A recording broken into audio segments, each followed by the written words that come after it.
17 février 2003. Le silence dans la chambre forte souterraine de l'Antwerp Diamond Centre ce lundi matin n'était pas simplement une absence de bruit.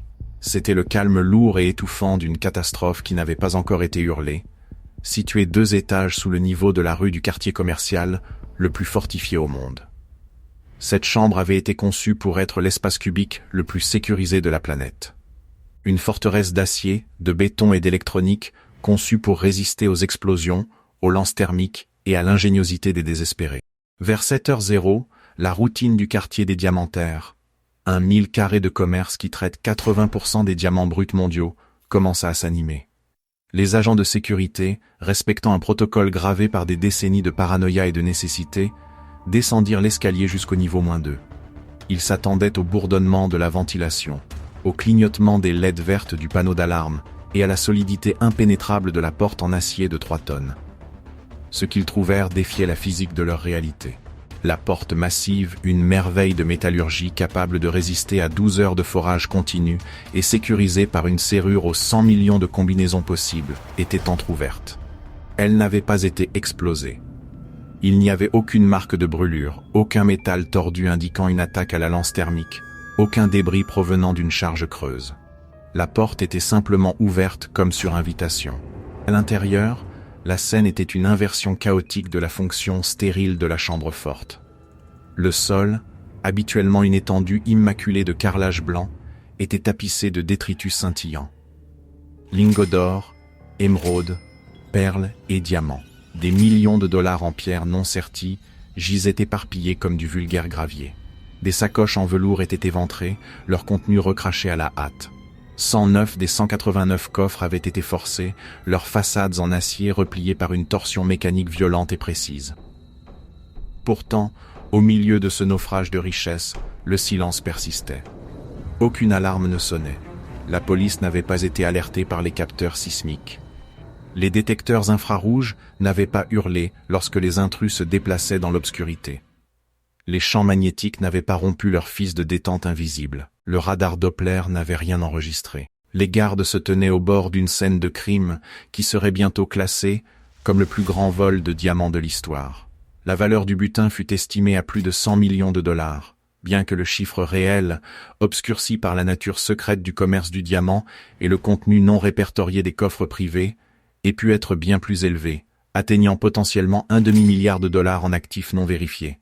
Ce n'était pas un cambriolage. C'était un tour de magie réalisé avec des outils industriels. Les auteurs avaient contourné 10 niveaux distincts de sécurité de pointe.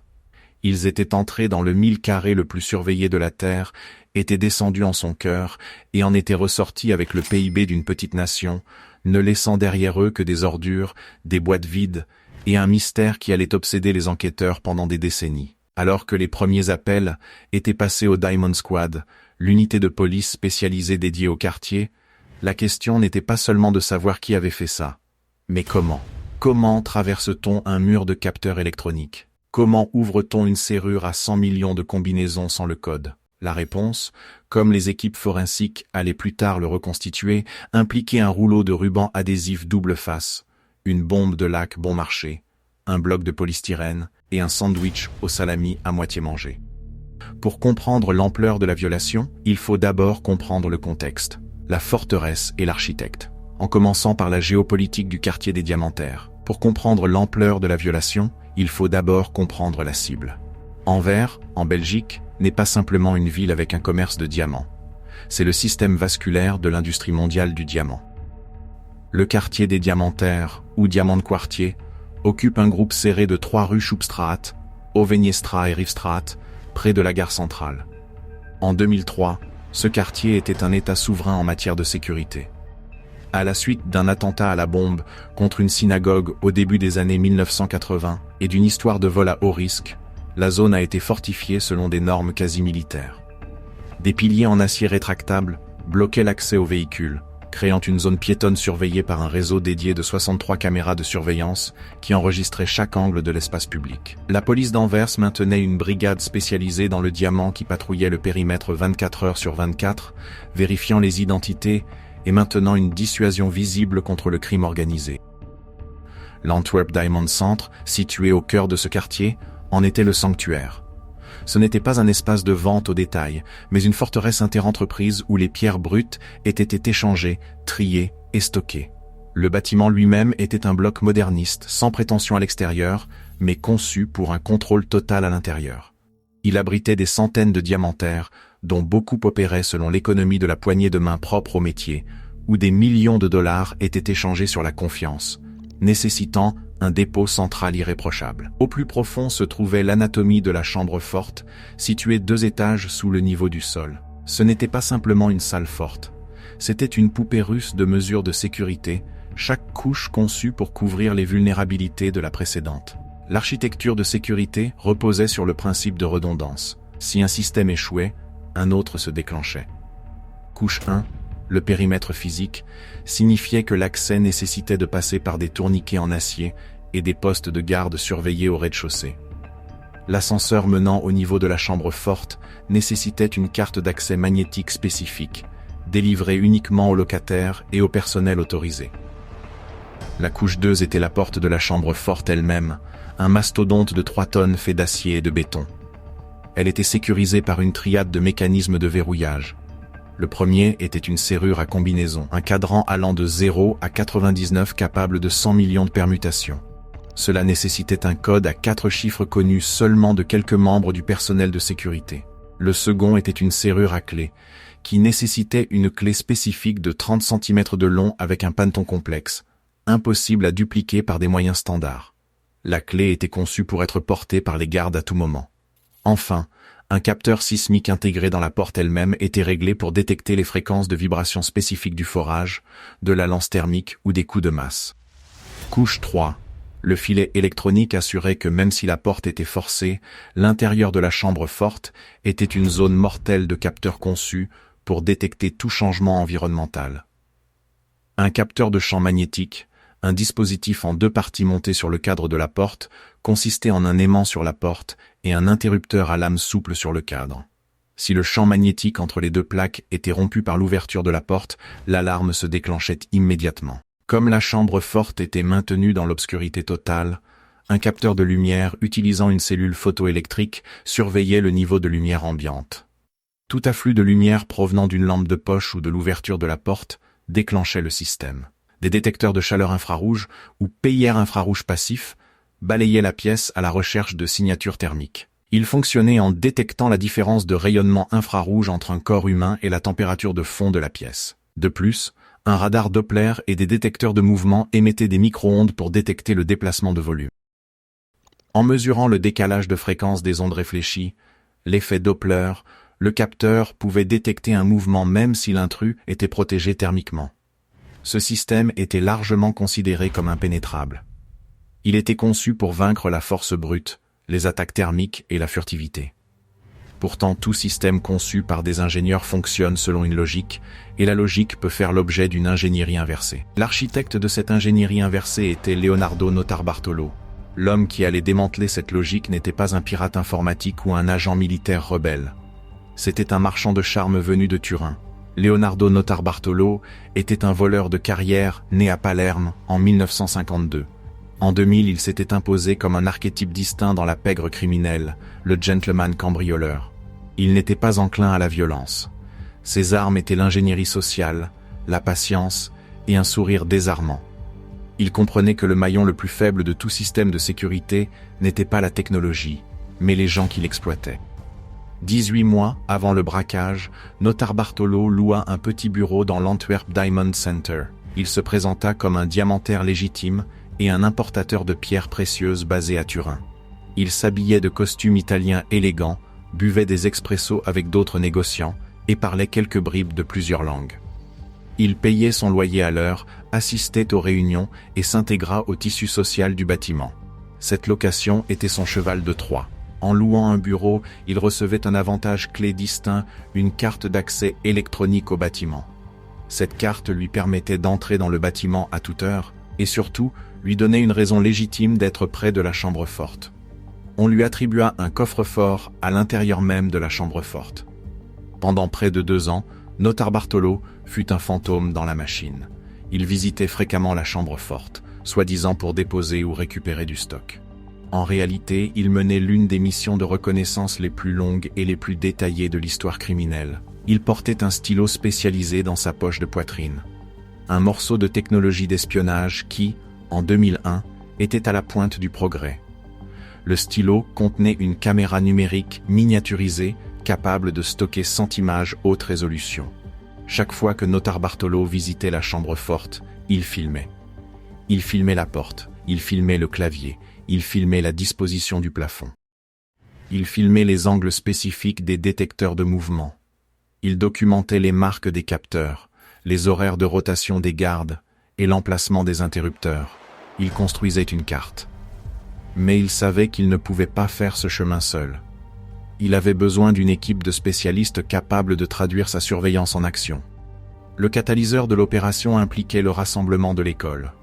Concernant la théorie du diamantaire juif et les allégations de fraude à l'assurance, il existe 2 récits concurrents concernant la genèse du braquage. Le récit officiel de la police postule que Notarbartolo était le cerveau, le capot qui avait conçu le plan et recruté son équipe indépendamment. Cependant, Notarbartolo lui-même a proposé un récit radicalement différent dans une interview de 2009 accordée au magazine Wired depuis sa prison. Il prétendait n'être qu'un prestataire. Selon ce récit, il aurait été approché par un mystérieux diamantaire juif, qu'il désignait sous le nom de Simon ou un alias similaire, qu'il aurait sollicité pour voler la chambre forte. Dans cette version, Simon emmena Notarbartolo dans un entrepôt abandonné à l'extérieur d'Anvers. À l'intérieur, Notarbartolo fut stupéfait de trouver une réplique exacte grandeur nature de la chambre forte du Diamond Center. Les carreaux du sol étaient identiques. Les capteurs étaient de la même marque et du même modèle. Le diamantaire aurait reconstruit la chambre forte à partir des photos de surveillance de Notarbartolo pour permettre à l'équipe de s'entraîner. Notarbartolo affirmait que le braquage était en fait une fraude à l'assurance commanditée par les diamantaires eux-mêmes, qui souhaitaient liquider leur stock via une déclaration de vol, tout en conservant les pierres. Il a affirmé que lorsque l'équipe a ouvert les coffres, beaucoup étaient déjà vides et que le butin total n'était que de 20 millions de dollars et non les 100 millions rapportés. Bien que la police et les auteurs de Flawless, Scott Andrew Selby et Greg Campbell, aient largement démystifié cela comme une fabrication intéressée pour minimiser sa peine et brouiller la récupération des actifs, cela ajoute une couche d'intrigue de film noir au récit. La police n'a trouvé aucune preuve de la réplique de la chambre forte, et la complexité logistique de la coordination de centaines de diamantaires indépendants pour s'entendre sur une fraude à l'assurance rend la théorie hautement improbable. De plus, une grande partie des biens volés n'était pas assurée, une pratique courante dans le commerce du diamant pour éviter les primes élevées et maintenir le secret.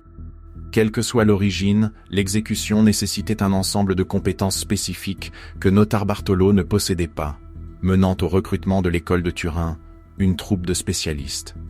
Il retourna en Italie, dans les cafés de Turin, pour recruter une équipe connue sous le nom d'école de Turin, la Scuola di Torino. Ce n'était pas un gang au sens traditionnel, mais un collectif de spécialistes indépendants qui se réunissaient pour des missions spécifiques.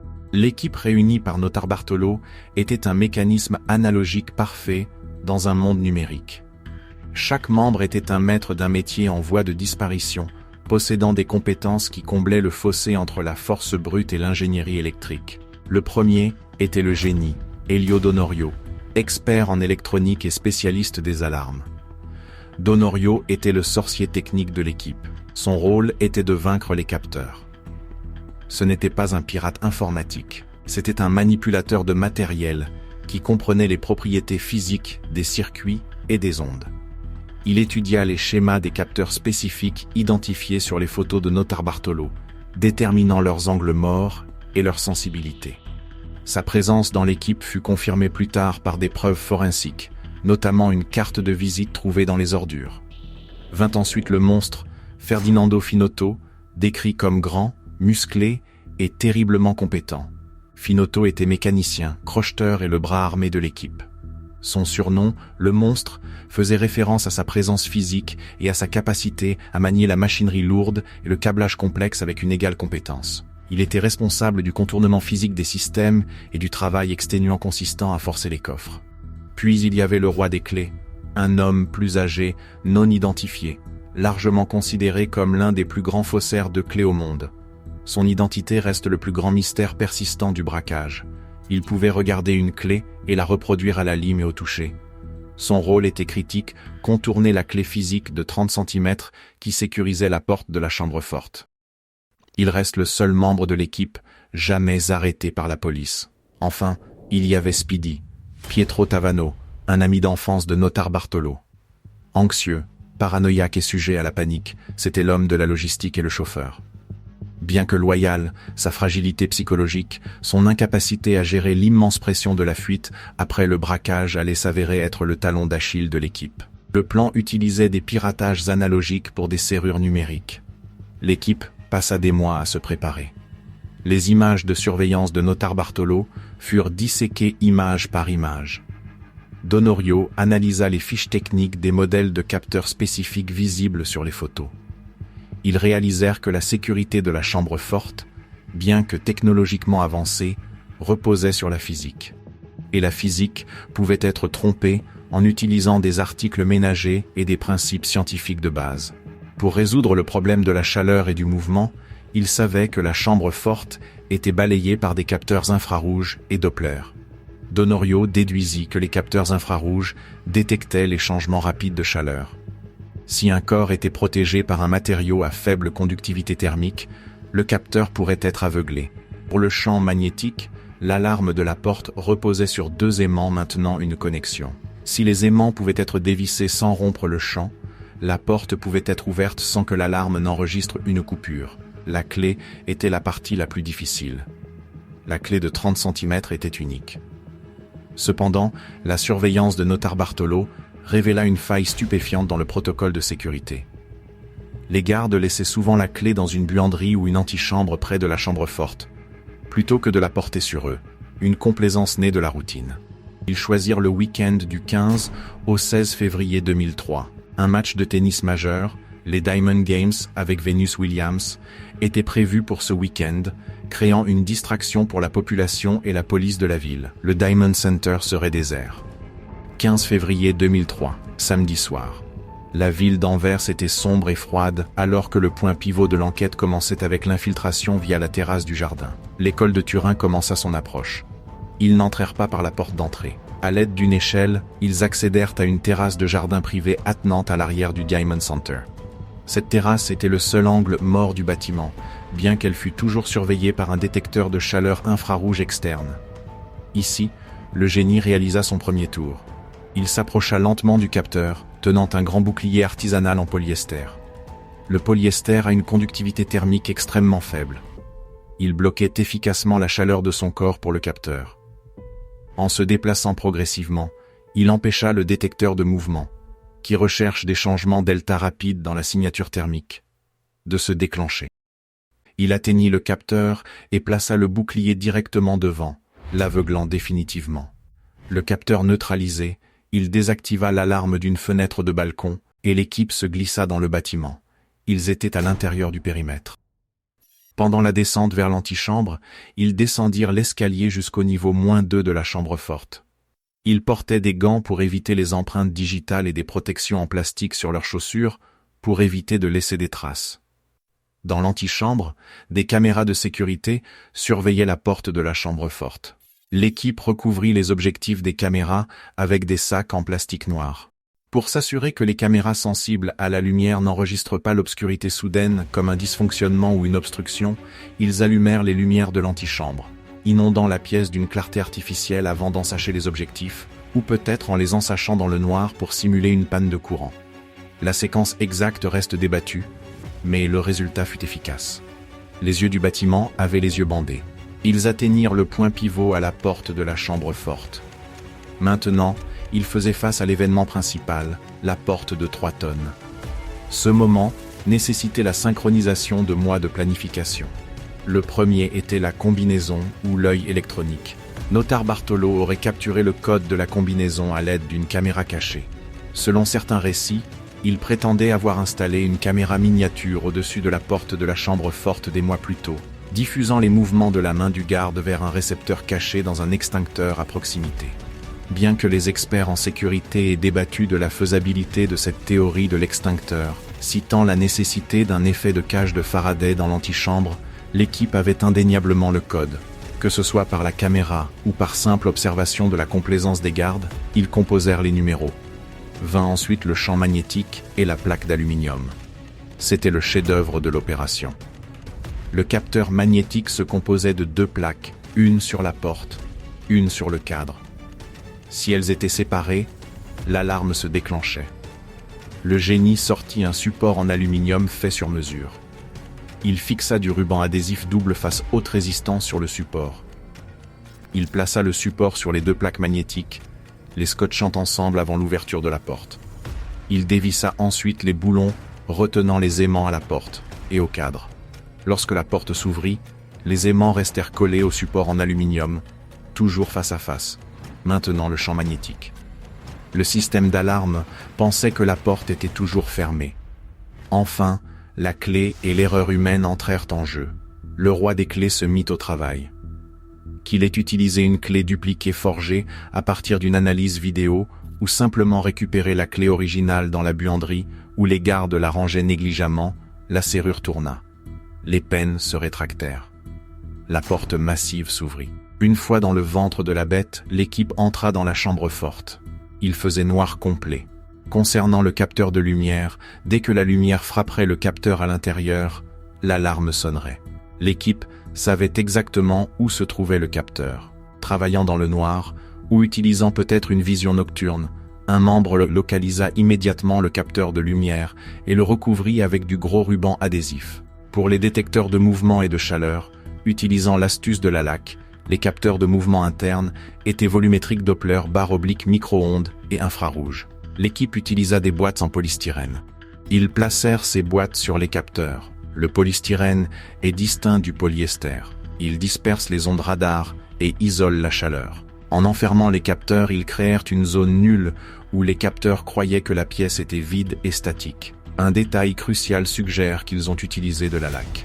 En vaporisant la lentille du détecteur infrarouge avec un film transparent, probablement une laque à base de silicone, ils créèrent une barrière qui diffusait la signature thermique, isolant momentanément le capteur et l'empêchant d'enregistrer la chaleur de leur corps. Ce piratage low-tech, utilisant une bombe de produits de beauté à $2 pour vaincre un système à $1 million, devint la légende déterminante du braquage. Pendant le pillage et l'effort physique, les capteurs aveuglés, le roi des clés et le monstre se mirent au travail sur les coffres. Ils ne crochetèrent pas les serrures doucement. Ils utilisèrent une perceuse à manivelle faite sur mesure pour tordre les serrures jusqu'à ce qu'elles cèdent. Ils travaillèrent pendant des heures. Ils ouvrirent 109 coffres. Ils vidèrent diamants, lingots d'or et argent liquide dans des sacs de sport. Le volume pur de richesse était écrasant. Ils trouvèrent tellement de choses qu'ils durent être sélectifs, laissant derrière eux l'argent et les objets de moindre valeur, car ils ne pouvaient pas porter le poids. Vers 5h30, ils s'arrêtèrent. Ils nettoyèrent leurs outils. Pour la plupart, ils prirent les cassettes de sécurité du magnétoscope dans la pièce adjacente. Notar Bartolo savait où les cassettes s'étaient gardées. Ils quittèrent la chambre forte. Ils fermèrent la porte ou la laissèrent entr'ouverte.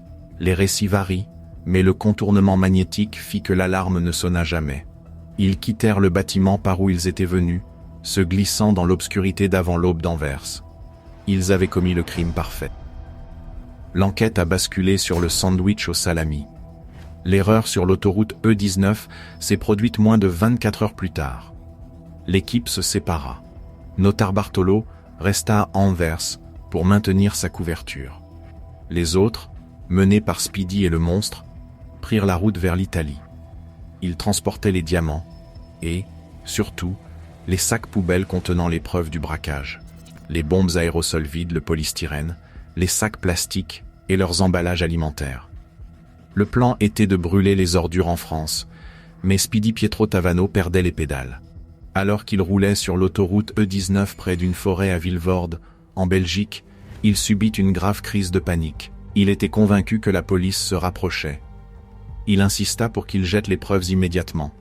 Passant outre le plan, ils s'arrêtèrent dans une zone boisée sur une propriété privée et jetèrent les sacs poubelles dans les broussailles. Ils supposaient que les ordures ne seraient jamais trouvées ou, si elles l'étaient, jamais reliées à eux. Ce fut une erreur de calcul fatale. Lundi matin, Le terrain appartenait à Auguste Van Camp, un épicier à la retraite avec un penchant pour l'ordre et une haine profonde des détritus. Ce matin-là, il trouva les ordures. Furieux, il appela la police. Pas le Diamond Squad, mais la police locale, pour se plaindre de dépôt illégal d'ordures. Quand la police arriva, elle trouva plus que de simples emballages de bonbons. Ils trouvèrent des enveloppes de l'Antwerp Diamond Centre. Ils trouvèrent un reçu pour un système de vidéosurveillance. Ils trouvèrent du fil dénudé, des bombes de lac vide et les blocs de polystyrène utilisés pour aveugler les capteurs. Et ils trouvèrent un sandwich au salami à moitié mangé. La police locale contacta le Diamond Squad d'Anvers. Le lien fut fait instantanément. Les ordures n'étaient pas des déchets aléatoires. C'était l'autopsie du braquage. La piste forensique commença avec le reçu. Le reçu du système de vidéosurveillance mena la police à un magasin d'électronique spécifique. Bien que l'acheteur ait payé en espèces, le magasin avait une vidéosurveillance. La police récupéra la bande et vit un homme grand et musclé acheter l'équipement. Ils l'identifièrent comme Ferdinando Finotto, le monstre. Vint ensuite le sandwich. Le sandwich au salami fut ensaché et envoyé au laboratoire. L'extraction d'ADN fournit un profil. Il correspondait à Leonardo Notarbartolo. La preuve ADN était l'élément accablant qui plaçait le cerveau sur les lieux de l'élimination, sinon du braquage lui-même. Enfin, la carte d'identité dans les ordures, ou peut-être via la piste d'une carte de visite, trouvée parmi les débris, la police relia Elio, Donorio, le génie, au groupe. Le piège et l'arrestation étaient en place. La police savait maintenant qui était Notarbartolo, mais il était un locataire légitime du Diamond Center. S'il fuyait, il aurait l'air coupable. S'il restait, il risquait l'arrestation. Notarbartolo. Croyant que le braquage était encore un mystère et les ordures non découvertes, retourna au Diamond Center le vendredi pour vérifier son courrier et maintenir sa couverture. C'était un bluff audacieux. Le Diamond Squad attendait. Ils l'arrêtèrent à la porte. Les suites virent des raids de police en Italie et en Belgique qui rassemblèrent Finotto, Donorio et Tavano. Ils récupérèrent des preuves dans leurs appartements, des liasses de billets, des diamants cachés dans des tapis. Mais la grande majorité du butin de 100 millions de dollars avait disparu. Concernant les peines, Leonardo Notarbartolo fut condamné à 10 ans et en purgea environ 4 à 6. Ferdinando Finotto fut condamné à 5 ans. Elio Donorio fut condamné à 5 ans. Pietro Tavano fut condamné à 5 ans. Le roi des clés ne fut jamais identifié ni arrêté. En conclusion, le braquage de diamants d'Anvers reste une singularité dans l'histoire du crime. Ce fut une collision de deux mondes, la forteresse high-tech hyper sécurisée du commerce moderne du diamant et l'ingéniosité tactile et analogique de l'école de Turin. Cela a prouvé que peu importe les millions de dollars dépensés en capteurs magnétiques et en radars Doppler, un système n'est aussi sûr que son élément humain. Le garde qui laisse une clé sur un crochet, la panique d'un chauffeur sur une autoroute et l'ADN laissé sur un sandwich. La chambre forte était conçue pour empêcher les gens d'entrer. Mais Notarbartolo n'est pas entré par effraction. Il a été invité mois après mois, café après café, jusqu'à ce que la forteresse oublie simplement qu'il était un voleur. Et quand la porte s'est finalement ouverte cette nuit de février, elle n'a pas été ouverte par un super ordinateur, mais par un morceau d'aluminium plié et une bombe de lac. Les diamants restent introuvables. Le roi des clés reste un fantôme. Et le Diamond Center, désormais refortifié, se dresse comme un monument au week-end où un groupe de mécaniciens italiens a volé le monde.